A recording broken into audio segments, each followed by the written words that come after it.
Welcome to the Titanic VR guided tour. We are currently 3.8 kilometres below the surface of the North Atlantic and 100 metres east of the bow. This submersible is on autopilot. However, you can adjust your spotlight using the far left lever. Please keep your arms and legs inside the vehicle at all times. I'll provide you with information about locations as we pass them, so please sit back, relax and enjoy the ride. The RMS Titanic was the second White Star Line Olympic-class ocean liner, the first being RMS Olympic and the third being HMHS Britannic. She was 269 metres long, 28 metres wide and 72 metres tall from the bottom of her keel to the top of her masts. At 46,328 tonnes, she was the largest ship built at the time, being only slightly bigger than Olympic. She would be servicing the transatlantic route, a journey from Southampton, England to New York, USA. She stops at Cherbourg, France and Queenstown, Ireland. After departing Queenstown on the afternoon of Thursday, the 11th of April, RMS Titanic began her 5,360 kilometre journey to New York City. She was due to arrive in the early hours of Wednesday the 17th of April, but with calm ocean conditions and good weather, it was possible she could arrive early on Tuesday evening instead.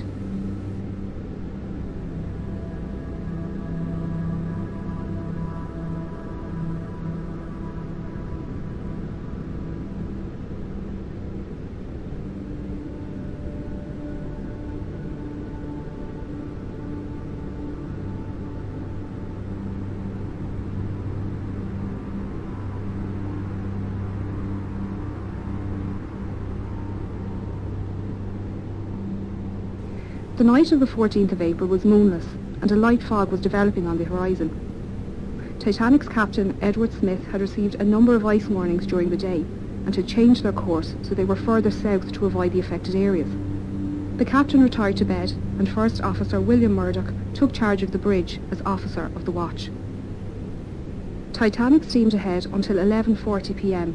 when the lookouts Frederick Fleet and Reginald Lee spotted an iceberg directly ahead. Fleet rang the warning bell 3 times to indicate an obstacle ahead and phoned the bridge. Murdoch gave the order, hard a starboard, and the ship turned to port, but it was too late. Titanic struck the iceberg on her starboard side. The impact buckled hull plates and sheared rivets, revealing her first 6 compartments to the ocean. As the iceberg slid down the side of the ship, Murdoch ordered a hard a port, swinging Titanic's stern out of the path of the iceberg. He also closed the watertight doors, isolating the flooding to those damaged compartments. The forward 3 hatches, along with the peak tank and boiler rooms 5 and 6 were breached. After the collision, RMS Titanic stopped and almost immediately took a starboard list. The captain organised a group to inspect the damage and ordered the carpenter John Maxwell to sound the ship. Chief designer Thomas Andrews knew the volume of each breached compartment and calculated that the initial flooding rate was around 15,000 tonnes within the first 40 minutes. With this information, he estimated Titanic would sink within 90 minutes. He then informed the captain, who then ordered the officers to begin preparing the lifeboats. All free seamen were sent up to the boat deck to begin pulling the covers off the lifeboats and to collect lanterns, blankets, food and water for the passengers. Passengers were woken by their stewards and told to put on their life belts and head up to the boat deck.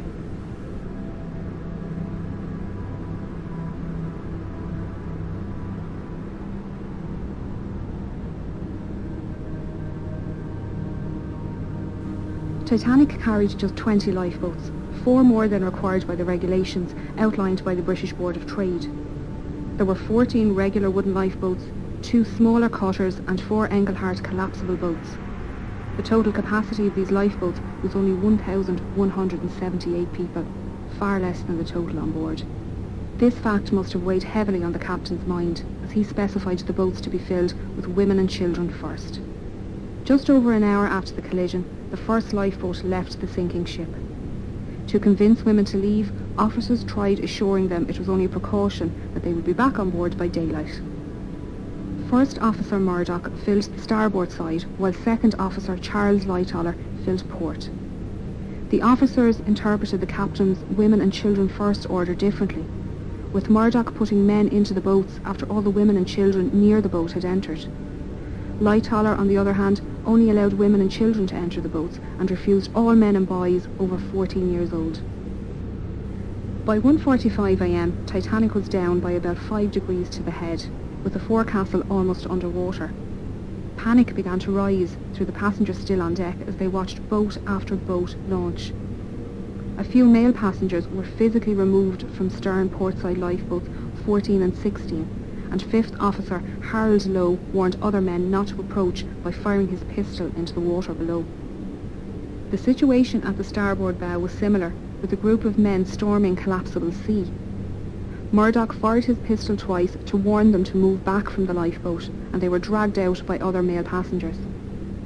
A large group of third-class women and children took their place, along with a few seamen and the owner of White Star Line, Joseph Bruce Ismay. In the radio room, Titanic's Marconi operators were desperately communicating with nearby stations and ships. Throughout the night, senior operator Jack Phillips worked the 5-kilowatt Marconi wireless radio set to send out distress signals using both the old CQD and new SOS call codes. He alerted nearby ships to their position and status, and received updates of ship locations and estimated arrival times. Junior operator Harold Bride took these updates to Captain Smith and passed the captain's responses back to Phillips for transmission. RMS Carpathia radio operator Harold Cotton was off duty and about to go to bed when he decided to listen in to the nightly news from Cape Cod. Operators there mentioned they had ice warnings for Titanic, and Cotton decided to pass on the message.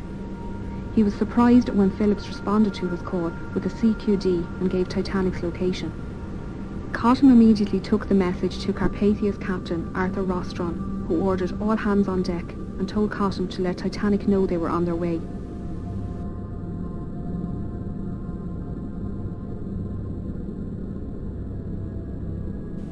As the water reached the boat deck, the operators left their station, with Bride heading towards the port bow and Phillips to the starboard stern.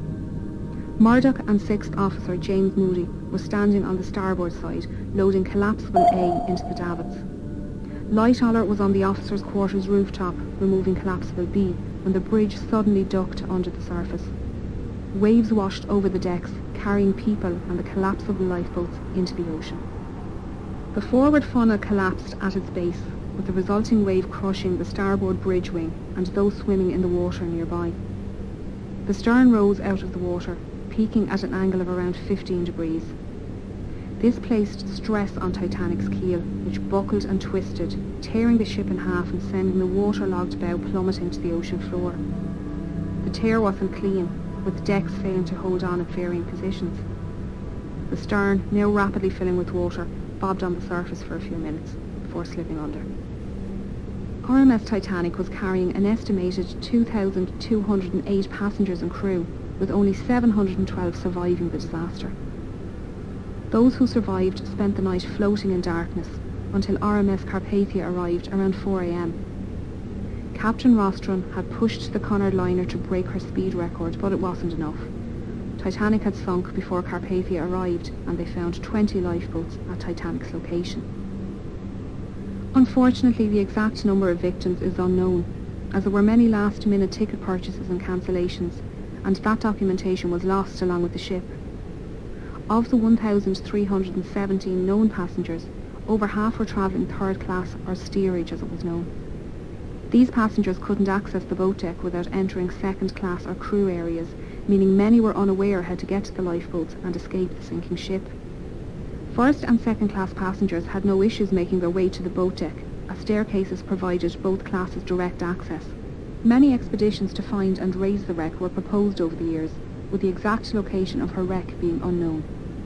Titanic's coordinates sent out in distress on the night of the accident had been incorrect. On the 1st of September 1985, a Canadian-French team were searching the area when Dr. Robert Ballard came across some small debris. He followed the trail which led him to a boiler and eventually the wreck. His discovery confirmed suspicions that Titanic had in fact split, and there was no hope of raising the wreck as a whole. Scientists and historians have long argued for and against the recovery of artefacts from the site, with many agreeing the site should be treated as a mass grave. Although it's predicted Titanic's wreck will disintegrate within the next 20 years, her story will intrigue generations to come.